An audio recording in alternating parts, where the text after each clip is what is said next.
Welcome to the Service Learning Participation Sheet tutorial. To begin, you must set up your Service Learning Participation Sheet. Save a copy to your Google folder on the class shared drive, unless that has already been done for you.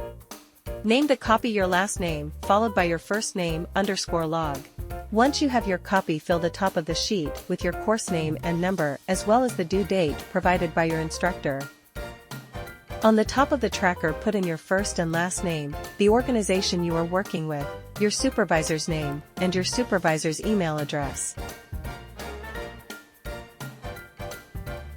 To record your work after you have served, completed work, or fulfilled the partner's expectations, you should put in the date, a description and reflection of what you have done for the day, and if applicable, put in the hours you have worked.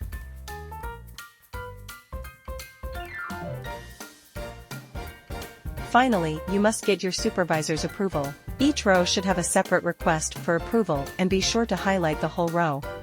Highlight the row you have completed and create a comment that says, "Please approve my participation," by replying with "approved" and any feedback you have about my participation.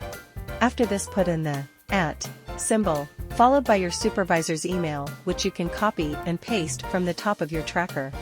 Click the Assign To box and then click Assign. This comment will show up in the supervisor's email, and they will be able to easily reply through their email.